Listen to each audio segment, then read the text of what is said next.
Welcome to Speak with Eve. I'm your host, Eve Eurydice. Today's guest is Paul Selig. Paul is a writer and a medium. Welcome to the podcast, Paul. It's such a pleasure to have you. Happy to be here. So, just as a short introduction to my listeners, you have been known as a reluctant channel. You're a writer and you are a Yale graduate. You were an academic, a playwright, a graduate program director, a college professor for 25 years. Yeah. And somehow you've also been channeling for 30 years, since the 80s. There's a lot that's extraordinary about you and your work, but you have somehow integrated these seeming contradictions, of intellected mental knowledge and like soulful, innate knowing without making them seem antithetical, which is what I think our mainstream culture tries to tell us that they are. I have. I suppose. So you've written 12 books, and they have all been, these books have been transmitted to you. It's a kind of rapid transmission. You record yourself as you receive transmission. The one that I read first is called I Am the Word, and that was around 2009, 2010. And there is a book coming out next month, titled A World Made New.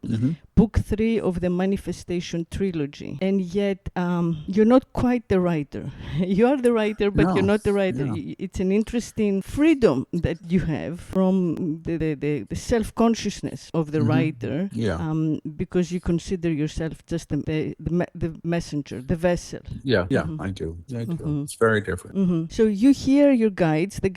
Your guides dictate the manuscripts through you. You hear them not through your ear, but through an inner hearing sense. Yes. And you call yourself a radio broadcasting from the source.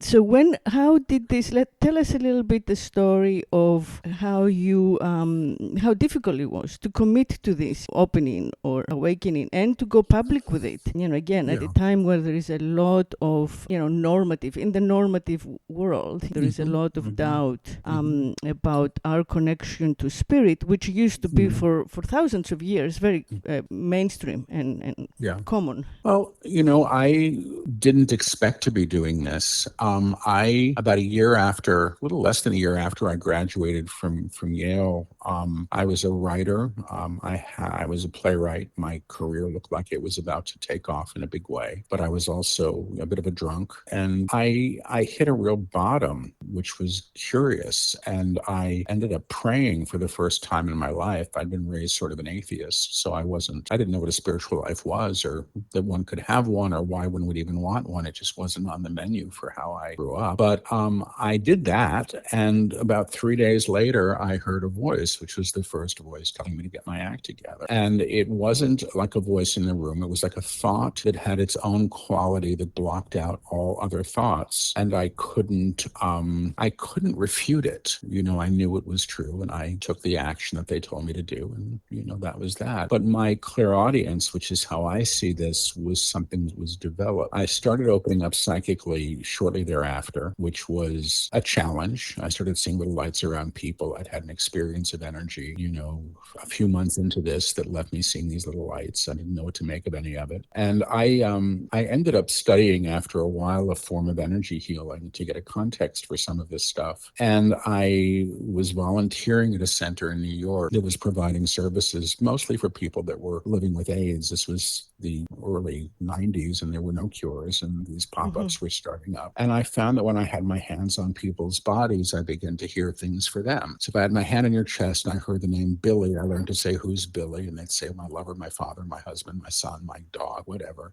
And as that kept getting proven out, I began to trust it more. I began to trust whatever the station was that I was tuned into. And I did a little group that met in my apartment for 18 years. And people would put $10 in a basket, and we would sit, and I was mostly interested in the energy that was coming through, not the information. There's always a very tangible and palpable energy that's present when I work. And I was developed through that period. I was a college teacher through pretty much all of it, and had this other life. I wasn't looking to be known for this work, but I was fascinated by it. I didn't understand it. And I also think that my longing for a spiritual life was very, very very, very pronounced. And I think I didn't know that I could have one. So now that I knew that I could, I was fascinated. And because I had been given enough sort of tangible proof, experiential proof that there was something far more than just the physical body, I sort of committed to learning what this was about and doing it. And it wasn't an intellectual learning. It was all practical. I'm still somewhat of a skeptic. I'm not a good New Ager. I never have been. But I know that there's a phenomena that's present. And it wasn't until I was about 48 years old, I'm 62 now, and I quit smoking finally. I was a heavy smoker, that when I quit, everything just opened up even wider. And suddenly the guides began to lecture through me. And I just knew that I was hearing more, and I wasn't very interested in the content. I was interested in the energy, and another medium found out that I was doing this and I was not recording the lectures because they were lectures now. And I began to do that, and then I began to transcribe. And I had about the worst case of writer's block of anybody I've ever known in my life. It was crippling and shameful and debilitating in every way, shape, or form. It was like this dark cloud.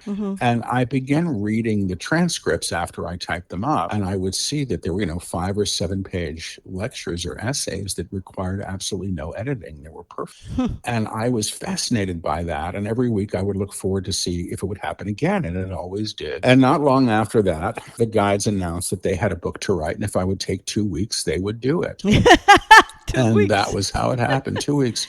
2 weeks and 2 days. It would have been 2 weeks, except I took 2 days off to go teach at NYU. But it was 2 weeks, and 2 weeks and 2 days. And there was another academic, a friend of mine, Victoria Nelson.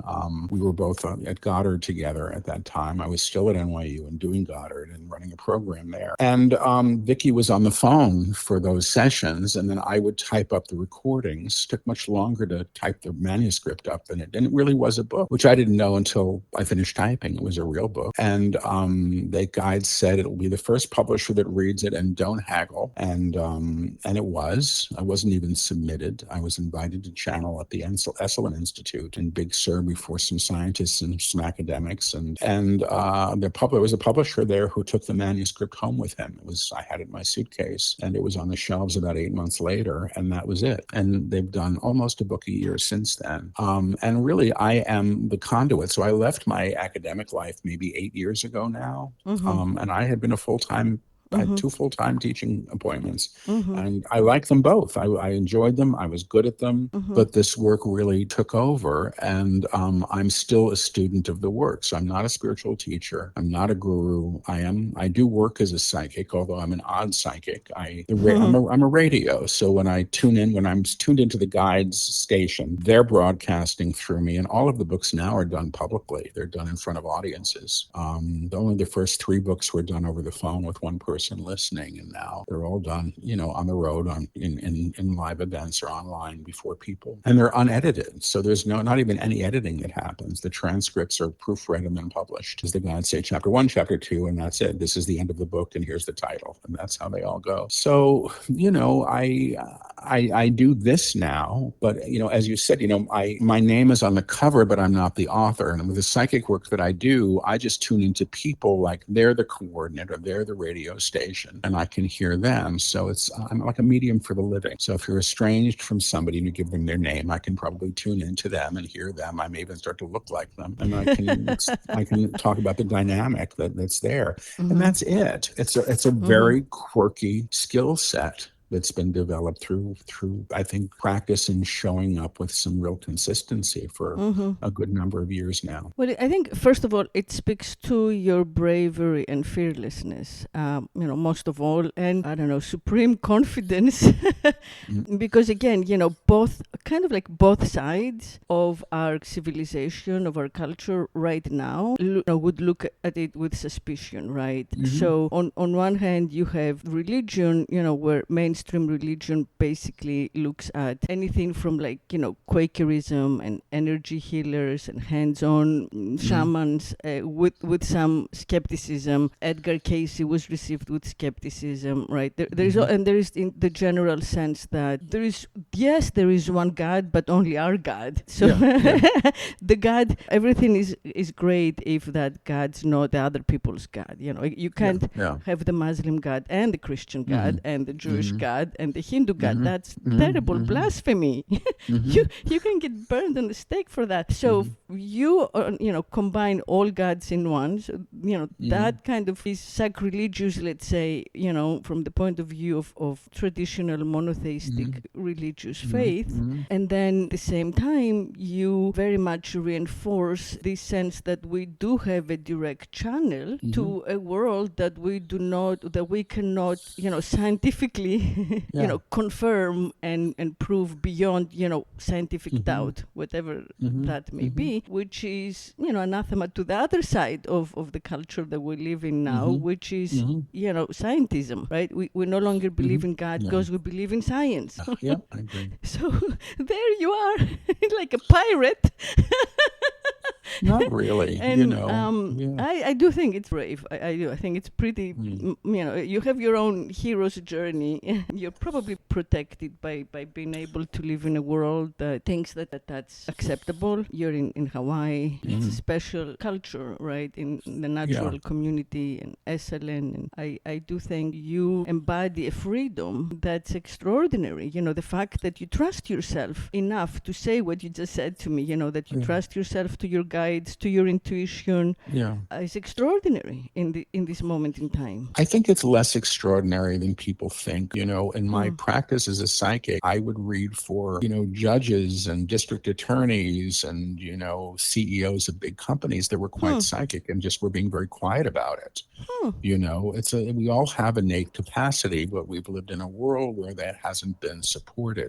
When I first started doing this work, which was in the early 90s, it was still relatively new. I studied with an energy healer at a time when she was one of the first, I think, 20 or something like that, Reiki masters in the US. It was she was a protege of a woman named Takata, who was a protege of somebody named Usai. And in those days, you had to put a dowry down to study. I mean, now everybody and their brother and sister is a Reiki master, and they're doing, it's part of the common, I don't know, the lexicon, of spirituality. And I think that's okay as long as people are understanding that there is more. I don't know really if it matters how it comes. But many years later now, I don't think I'm terribly brave. I've been mostly a very frightened man much of my life, and I have come through a lot of that. But what I have kind of learned through this process is to stop caring what other people think of me, at least as it relates to this. And I had enough experience with sort of public shaming in my life that now I kind of go, oh, so what? Who cares?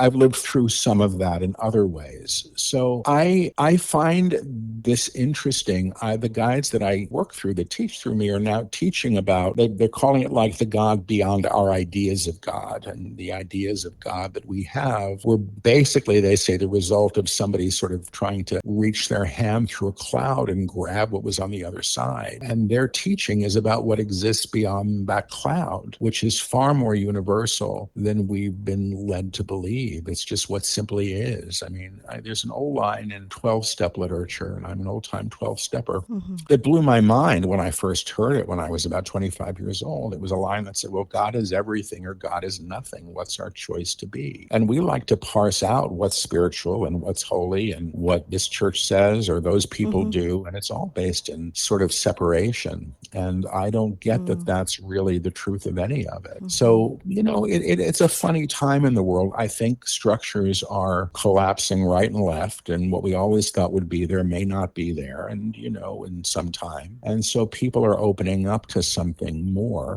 I did it out of necessity at a time in my life where I kind of couldn't go on the way that I was. And it was not an easy journey for me at all. None of this was elegant or because I thought it would be nice to get spiritual or interesting to become a channel. I mean, I was coming into this at a time when, a lot of people that I knew were dying and very rapidly and were, the great promise that I had as a writer writer suddenly seemed to fail because I couldn't write. And, and I had absolutely no money, and I'd never really supported myself outside of maybe working in a bar. And I had to relearn everything, and it took a long time. And part of that journey was about sort of trusting that maybe there was something more than I thought, because what I thought was so kind of had failed me in a real way. So that's just my path, and everybody's path is different. I just think more and more people are saying, well, it's possible, maybe it's possible. I mean, if I can sort of be an exemplar for anybody by way of saying, well, maybe it's possible, that's great. That's enough for me. Right. I think that is, that's what I am emphasizing in our conversation now, that I find most admirable, and I know that you like to focus on what the guides say, but you as Paul, I find particularly admirable for taking this leap into open space. I appreciate that. Yeah, it's amazing, and the fact that you did not fear that you might not land back into yourself, that you might lose your familiar sense of self, that you might not find your way back to the cultural construct of yourself. When you become other people, the way you seem to go in and out of other consciousnesses, it's like, well, what if I don't get back into like the familiar mask that everybody I recognize me by, and I lose my mind? Yeah. That's I think is probably, it's even bigger than the fear of not fitting in. It's like the fear of becoming too other, which basically is what we call insanity. So I think that many people probably have a capacity for psychic access, but they just would be terrified of setting themselves aside and shedding themselves and showing up to like some other consciousness that comes through them. Well, I don't think everybody has to be a channel, but everybody has access to their own inspiration. And I personally feel that psychic ability, call it whatever you wish, are really a refinement of the existing senses. They're operating, it's just the senses operating on sort of steroids. I'm primarily a clairaudient, which means I hear, or at least things are translated into language for me to be able to interpret. And a clairsentient. A clairaudient? Clairaudience, clear means clear hearing. Yes. And my clairsentience is clear feeling. And when I step into people, and this stuff actually is provable, and it's really interesting. If I step into somebody else energetically and I start to resemble them, my eyes actually often turn. I have like hazel eyes, turn very pale blue when I'm channeling, which is curious to me. But I've been filmed stepping into people that I've never seen, never met, and then somatizing their physical challenges. It's really kind of fascinating to me that it actually happens that way. But it's clear feeling. It's a way of feeling, and maybe there's a science. I think there is a science to it. Somebody once told me, well, it's mirror neurons. I don't even know really what they are. But it's just another form of empathy, and it just goes to my mind to show me that we're far less separate than we assume that we are. My mom, who never would have called herself psychic, used to know when I had a fever when she was on vacation. She just knew something was wrong with the kid. So my parents did that too. It's part of us. That's all. It's just part of us. And it can be developed if you're interested. The idea of losing the self, I went on this spiritual journey at 25. People thought I was nuts. And I know they did.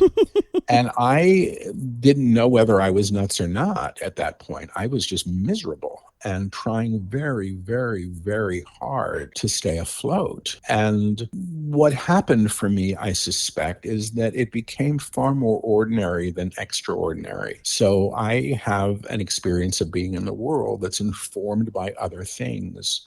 But I questioned it, and my bravery was tested, certainly. But in a weird way, I was left with no options. It's a curious thing, and I appreciate people who discover spirituality and then they get into the accoutrements of spirituality or the culture of spirituality. People now talk about the spiritual market, and they're looking for careers in spirituality. I could have cared less about any of that stuff. I just wanted to get through my life. And I did, and I am, but in a much, much, much more interesting and richer way than I think I would have even known was possible to me prior. And, people's journeys are very different and distinct. And I think that's part of the soul's design. I do believe that, we come here with certain things to learn and certain things that we want to experience. And we get to have those things. And I don't think they're always all that pleasant. But anyway, this is just opinion at this point for me. Yeah. And I'd like to add that what you're pointing out is that conflict is how we define ourselves. Our knowing of ourselves is through, what antithesis.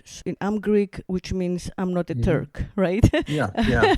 But that's only at the level of personality, which sort of holds itself through a lens of separation. Right. But that's how we're raised and we're educated. Yeah, it is, but it's not, it's actually unfortunately untrue. We over-identify with our professions or our sense of gender or economic status, all that stuff. And I don't think any of that is who we are. And I think the personality is a structure and a way of learning. We learn through it and it's useful, it's beneficial. But one of the first things that I heard as a channel was in my 30s. And I always have to say I'm like 90% sure that I heard this because I wrote it down because I didn't understand it. And I was struggling and I heard, freedom will come when the throne relinquishes its king. And I thought, what the hell does that mean? But I understand it now. It's very much the guide's teaching, which is who sits in the throne? Who's running the show? Is it my personality self that thinks he has to get there first or is only as good as his last book or what people think of him or how he's desired? Or am I the truth, what the guides call the true self, which is the higher expression? And the personality self is there, and all of those differences can be celebrated. Our different ways of looking and being in the world and expressing ourselves. Those things are to be celebrated. But the essence of who we are, I think, is far more plural than singular than as we think we are. I think we're of the whole, whether or not we want to believe it. And I find it interesting how you make this distinction, all the time between you, your personality, or you as like whatever, the people at the grocery store know you, and then the guides, or you as one, that one, the monad. Yeah. Is it like a change of consciousness? Like, do you feel that you go in and out of, let go of your one, let's say, secular or pedestrian consciousness, and you enter like a higher? Sometimes I do, but I'm mostly still, I walk around as Paul, who gets cranky and likes this and doesn't like that and all those things. But I am operating, at least right now, I don't know if it stays, but I've been having an interesting experience lately of really not operating with a lot of fear. Like it's not lurking. And that's really curious. It's been going on since I finished my last retreat. And I'm going, am I just tired or has this really shifted? Because the guides have talked about that for a long time. When I'm channeling, I'm in the back seat of the car. It's like I climb into the back seat of the car and I turn the wheel over. And I'm so busy trying to keep up with the dictation, which is often extraordinarily rapid, that I barely have time to even hear it. I just repeat what I'm being told. And then it's like reading fortune cookies, like 1,000 in order. They all add up. So that's channeling. And then, but I don't claim to be an awakened being or ascended, or I don't want to. I used to want to be. I don't know what that means. Or anymore. A prophet. I don't want to be that either. Right. I'm a good radio for this. I think I've been developed in a good way. And I think everything that I did before that, including classroom teaching, was utilized. There was a point about 5 years before I quit teaching where I couldn't abide lecture notes anymore. And once a week I was lecturing, I just couldn't have them anymore. I just couldn't look at them. And I found that it was just like allowing the words to come. And they were always joyful, and the energy was through the roof. But I wasn't thinking about that as being prepared to do what I do now, and every time that I do what I do now, honestly, it's a little like jumping off a diving board and trusting that there is water in the pool. Right, I'm not going to break my head open because I don't know what's going to happen. Especially but they haven't abandoned me yet. You do it in public, in front of audiences. Oh, That's even always more of a risk, not knowing what you... Yeah, well, the books are done. They start a book, and I go, and the books make me more nervous when they're dictating a book in public, because the rule has always been we don't get to go back and fix things. I don't get to go back. If they say something that's like politically incorrect or what somebody might object to, and people have written and said, you have to tell your guides to stop using, somebody wrote the editor and said all of your books should be rewritten in gender neutral terms. Like, it's a channel book. I don't even say it. So I tell your guys to stop using the word Christ. It's offensive to many of us. That's their teaching. But their definition of Christ isn't necessarily rooted in what people think of as Christ. They call Christ the aspect of the Creator that can be realized in material form. It's divine principle, not personage. So you receive this dictation in English. You're not translating. No, it's English. Yeah, it's thought after thought after thought after thought after thought. Yeah, and it seems to be in well structured sentences. I mean, if there is no editing, everything is in excellent grammatical order. Maybe there's 3 to 5 words in any book that I stumble over that we have to correct. And sometimes it's a word that I don't know and I do a sound alike, but it's really rare. It's usually like an extra S on a word that didn't need to be pluralized because I was speaking so fast, or I dropped an end because I was rushing through a clause. But the content is untouched. Do you think that you guides are like messengers from ancient deities or teachers? Or I mean, they say they've been around a long time, a lot longer than we know, and that they hold, I mean, basically they say that they were around when religions were created, and that all of the religions hold seeds of truth but have been sort of systemically corrupted over time, because they've been politicized and have had meanings attached to them that were never intended. But I mean, I think they know what they're talking about. I think that some of it's now there's a woman who reads the transcripts, who's adept, and she knows how to use a semicolon and an em dash, and I didn't know how to do those things. So whenever there was a pause and like in the first book, there's a lot of short sentences because I used to put a period after every pause, and now I learned it's much more elegant when you put in the comma, or the em dash there, or the parent. So and that's it. But I think that they have gotten more adept, because when the first times I actually read the books myself are when I'm having to sit down and record the audiobooks, and that's just me reading from manuscript, and I'm usually surprised at how clear it is, and it doesn't feel like it's a translation of an oral teaching, but it really is, and they've gotten better. I think the second book, which was called The Book of Love and Creation, was like 500 pages. It just went on forever, and the sentences were terribly long. Too long, I think now, or maybe I just didn't know how to punctuate them, but I think that they've become more refined, and I think we've become more adept at working in tandem. They know how long. The first book, I Am the Word, I think the sessions were between an hour and 2 hours in each sitting. They rarely work through me in one sitting longer than 45 minutes. Half an hour is average for a lecture, but they'll often do 3 lectures in a day. Wow. That must be physically exhausting. It's and physically draining. exhausting. Yeah, it can be exhilarating too, but it takes a toll on my nervous system. It's psychically tiring. Yes. Yeah, I imagine. Well, physically too. You must be like, I don't know, famished or drenched or something after. Yeah, a little woozy. Yeah, woozy. Yes, exactly. Like I need some earth. Yeah. And the double speak. I mean, it comes. If our listeners haven't heard you, it comes. Everything is repeated twice. Did you have to do that in order to kind of catch up to the speed, or they say everything in that double speak? The whisper. I whisper and repeat. So when I first began doing this, and I wasn't anticipating channeling, I didn't know that I could do it or would do it.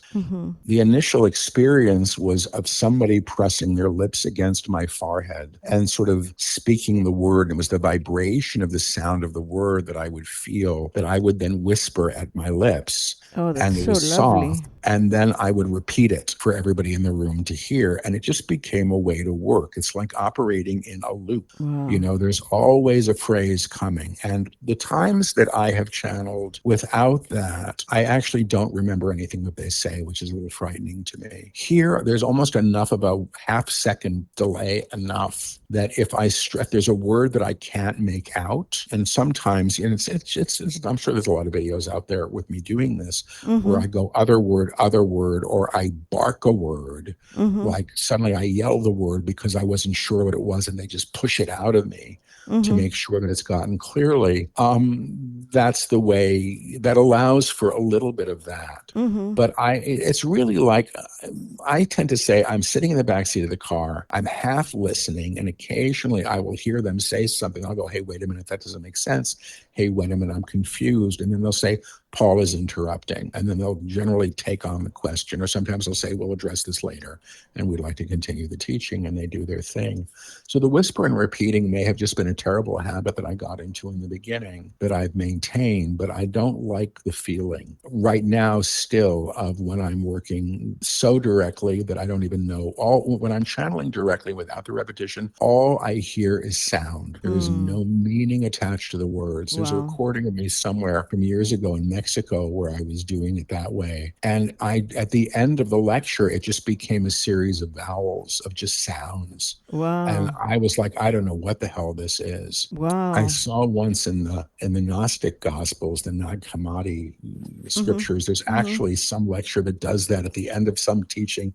It's just like A, O, ooh. And I was like, oh boy, that's what it was. That's what it felt like. But it's not a lot of help to anybody who's trying to track the logic of the lecture. Yeah. Well, listening to you when you're channeling, it does feel that there is a translation, on your part, that you're kind of intuitive translation, and it does help. I mean, it does help the listener, because the second time is when I at least get it. The first time is like, whoa, and then the second time it lands. And then they said recently in a lecture, just like it last week, I think, they sort of said that that what they're sending me is vibration that is being translated into language through my system. So, they actually are talking a lot about moving beyond language and beyond, because language, they say, everything has been endowed with meaning, and the meaning that things have been given is generally claimed through collective agreement or historical data. And that to restore things to their true nature is to move beyond the meanings that things have been overridden by.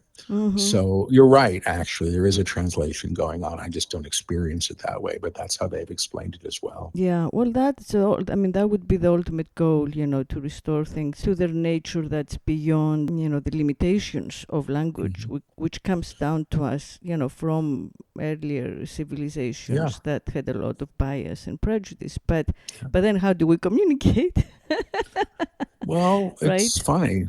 Yeah, but I agree. And language is great. I mean, please, I can't imagine being without it. But the guides have said that when we truly know something, when we're in our innate knowing, we're actually, the knowing comes without language. We add language to it. And that moving towards a state of knowing is where they seem to be wanting to take us. When I work psychically, I'm working telepathically. I'm hearing people and I'm utilizing language, but I'm also having an experience of what it feels like to be in somebody else's skin and have their emotional responses, which is beyond language. It's just understood. So I think there are different ways to communicate, and they're trying to lift us to a little bit of a higher one than we're used to. Yeah. Well, there is there is the innate knowing of, like, that kicks in under extreme danger. Like you're in, if I'm in the middle of, if I'm traveling to a strange country and it's dark and I'm lost, then I let go of any of my thought, because nothing I know can help me. And if I completely let go, something in me, right, will guide me. I'll find my way. If I call it like my internal GPS or something, whatever it is, I have to stop. But that kicks in only when I myself, like, know I cannot help myself. Like, I can't think. There is nothing that I can contribute to my situation. Things are really bad, and I trust myself to, whatever that is, God or what, I don't know what that is. Sometimes there is no name. And then there is a certainty that comes. I mean, I don't hear anything, but I kind of know what to do. Yeah.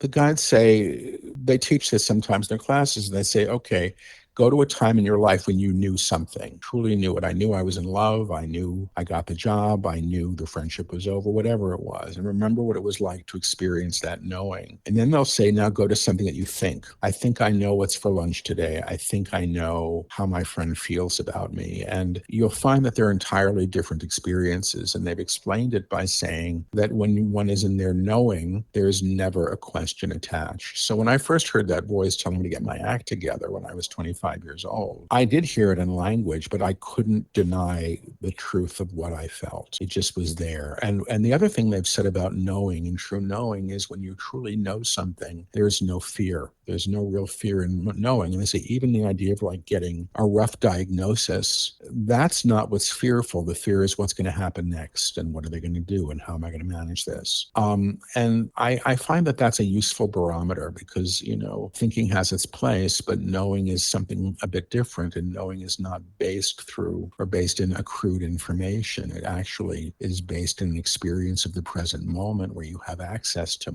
far more than you think you do. That's right. Yeah, exactly. Yeah, this last thing that you said, far more than we can think. Yeah. And how our busy brains out of the way, it's really Yeah. the challenge. Yeah. Yeah, that's the original sin. But you know, it's like separating, you know, the separation of humans from the garden, honestly. Yeah, it is. Yeah. Relationship to like incantation, you know, because like I think incantatory speech, which is a little bit what you do, it's obviously it's not taught in school, but it's really how people, I think, trusted and communicated. My grandfather was a priest. I was raised in church, and everything is chanted, sung in kind of unique notes that don't exist in the you know, in the world outside. So those sounds that are from an ancient language that we don't speak anymore because they're in Byzantine, right? Those sounds themselves seem to have like as one of their properties healing. You know, it's almost like you repeat it. The incantation itself has an effect, beyond whatever it means. You know what the words say. Yeah, I agree. I mean, the guides teach through attunements, and the attunements they are basically incantations. It's they say the language is encoded with vibration, and they say about all of their books are encoded with vibration. So the real experience of the book is an energetic experience of being in dialogue at that level beyond. The words are there to support the intellect, but that's not the real book. And that's, I found that to be actually true when they teach. There's an energy that's just present. Yes, that's also, it's so beautiful. Yes. So do you think that we live in a time of transition? How do you see our moment in time, the 21st century? And I mean, I know what they've said, and they've said it a lot. And they started in the very first book. They said humanity is at a time of reckoning, and a reckoning is a facing of oneself and all of one's creations. They've also said that everything that's been created in fear is going to need to be recreated or reknown in a higher amplitude, in a higher way. And that the structures that we have been creating all this time and abiding by and expecting to be there, that actually hold fear as sort of the mortar that holds the bricks together, those structures may not last, you know, that it's a time of renewal. I hear from them that it's a tremendously promising time, and also, you know, may involve a tremendous amount of uncomfortability because we're leaving a way of being. And they say this is the species. I mean, I get thrown by this at times, but they've said it for a long time. And they said humanity has made a choice collectively to move past the old way of operating through separation. And we know that we have to do this. They said, you know, you've created the means to destroy yourselves.